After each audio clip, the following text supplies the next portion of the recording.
Welcome to the About the Face podcast, sponsored by the American Academy of Facial Plastic and Reconstructive Surgery through the Facial Plastic Surgery and Aesthetic Medicine Journal.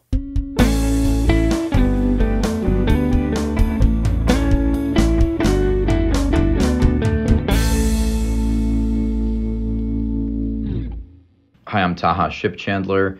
I'm the Director of Facial Plastic and Reconstructive Surgery here at Indiana University School of Medicine in Indianapolis.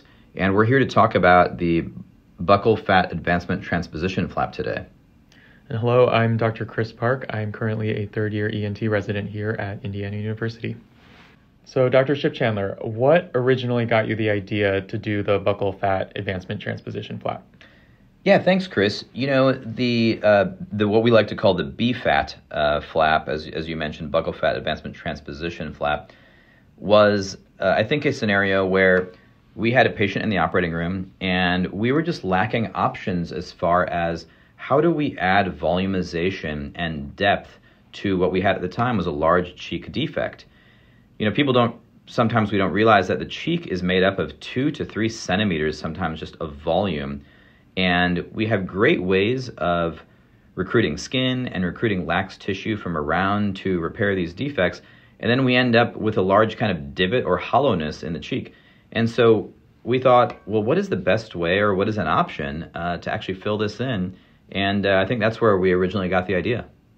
So then how did you get the idea to do a study on the BFAT flap? Well, that's a great question, and it actually started with a resident. I think it was you, Chris, and one of our fellows who's on the paper as well, Seth Davis. And we were talking about it in the operating room, and we thought, well, could this buccal fat that we always joke about kind of as the uninvited house guest during surgery, where we best try to avoid it almost in every case. And then it was just kind of pooching out at us, which it usually does. And we're trying to kind of stuff it back in there. And we both kind of look at each other, all the three of us, and thought, maybe we should use this.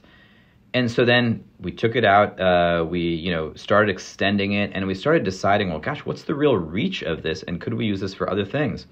And then, of course, we all three at the same time decided, we should actually study this in human anatomic specimens, cadavers, to see what would the actual applications of this be, and in what areas of the face could we actually reach with this BFAT flap. Yeah, so as we were dissecting these specimens in the lab, one of the things that surprised me was how much volume and reach we were actually able to achieve with them. What are your thoughts on that? Yeah, Chris, I thought the same thing that you did. And, the other authors on the paper that we're publishing were also there in the cadaver lab. And, first I thought, okay, well, this will have some kind of novel, minimal implications. There have been a few studies published previously for oral cavity, kind of reconstruction in the oral maxillofacial literature. But really a paucity of literature detailing this for facial reconstruction. And I mean, Chris, we started kind of teasing this, the buccal fat out while keeping it pedicled, while studying the arterial and venous kind of supplies to it. And ultimately we realized, oh my gosh, this actually extends really far, way farther than we thought. So we kind of, started drawing it around circular in a radial kind of format around the entire face. And ultimately we realized that the reach was almost 7 centimeters on average in the different human anatomic specimens when we kind of went through them, which was pretty remarkable. And, I was pretty surprised by that. I'm sure you were too. And I thought, Chris, the other really interesting thing was that you can reach potentially medial canthus, lower eyelid reconstruction, laterally to the ear, medially to the nasal walls, and upper lip, which was kind of fascinating. And these are all areas where to have pedicled volume tissue to put in those locations is a great benefit. And we were actually able to get a medical illustrator on board too, who was able to sort of draw out these boundaries for us. And I think seeing it in a picture format like that truly does, do it justice how robust this flap can be. Absolutely. The other part of it is that people, you're probably wondering, well, how much volume did we get? So actually what we were able to get was 7 cc's or 7 milliliters of volume on average from each human anatomic specimen, which, our thought is that will even be greater in the in actual, living, humans, because there's just more blood flow actually going through and more, fluid in the tissue itself. So, Dr. Shipchandler, just to dig a little bit more into the technical aspects of harvesting this flap, you sort of mentioned a lot of the times it's there when we don't want it, but now that we do want it in certain scenarios, what would be the best approaches to access it? Yeah, thanks, Chris. The paper outlines all the details of how to access the buccal fat, and I'm sure all of us have never really thought about exactly kind of where this buccal fat exists. And without going into too much detail, I think one of the really interesting things about it is it can be accessed endonasally with approaches through the lateral wall of the nose, endonasally kind of through the ala and underneath the ala, with really minimal deformity resulting, which is kind of a neat approach. The obvious approach is intraorally. We can access it just with an incision under the lip, which all of us in the field of facial plastic surgery are very familiar with that approach.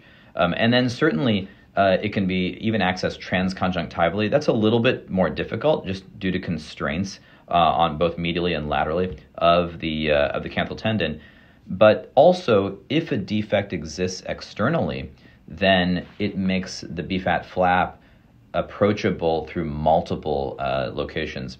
And the last thing I would say is, though I would love to say that we could access this through just a endoscopic or, which I think is probably possible through the nose, but through just small stab incision, I think the incision would take about 1.5 centimeters if we wanted to go directly into the skin. So not quite percutaneous, but about 1.5 centimeters incision just to the skin, kind of where the ala, if you draw a line horizontally from there, meets up with the a vertical line from the lateral canthus. Right at that location, if you make an incision and dissect bluntly through there, through that location, you'd be able to access the BFAT flap. And from there, you can tunnel it into various locations without additional facial incisions. So really works really nicely in that way, and and through multiple approaches, which I think is what makes it so versatile. Absolutely, Dr. Shipchandler. And so just like you mentioned, this has vast implications in areas of the face that we could reconstruct, such as, the lateral nasal wall, or even potentially as a, volumizing filler or flap that could mucosalize over for inner lining defects. What are some other scenarios in which you could see this being useful? Yeah, thanks, Chris. It's funny that we're talking about the buccal fat because we always try to avoid it, and it always, trying to stuff it back in is what we're trying to do. Mm-hmm. But when we started rotating this around, the kind of possibilities started increasing, and I thought about it for a lower eyelid reconstruction because vascularized tissue in general does have a great tendency to mucosalize, as you mentioned, inner lining defects, for volume all along the cheek and along the sidewall of the nose, medial canthal regions, upper lip defects, where it's just hard to get volume into those locations sometimes, depending on the size of the defect. And I think that's probably the greatest implications I really saw from it, from this that BFAT can be used for. Mm-hmm. So, Dr. Shipchandler, for our last question, where do you see the BFAT flap going, and what are its implications? Of course, Chris. So far, since this study has been published, we have utilized BFAT flap in, I think, 3 to 4 additional patients for volumization and enhancement, and we're expanding the role now for inner lining.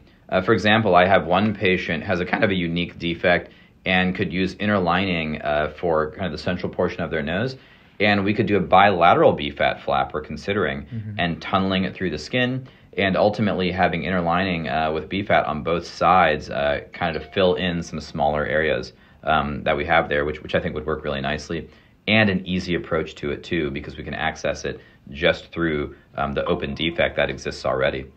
Otherwise, greater use in patients, and ultimately we'll report our series to the journal in this as well. Yeah, absolutely, and I'm looking forward to working on that with you in the future. So thank you everyone for listening. If people want to find out more about the BFAT or anything related to the work we're doing, where should they go? Yeah, thanks, Chris. And again, thank you for listening. If anyone wants more information, certainly our article in Facial Plastic Surgery and Aesthetic Medicine gives all the details and the nitty gritty. But certainly we're reachable on Shipchandler Facial Plastics, on Instagram and Facebook, and you'll see some social media posts about that in the future. We'd like to thank the authors for their commentary and thank you for listening to our podcast. If you'd like to explore more, please feel free to check out the article in print at the Facial Plastic Surgery and Aesthetic Medicine Journal or online. We'll catch you on the next one.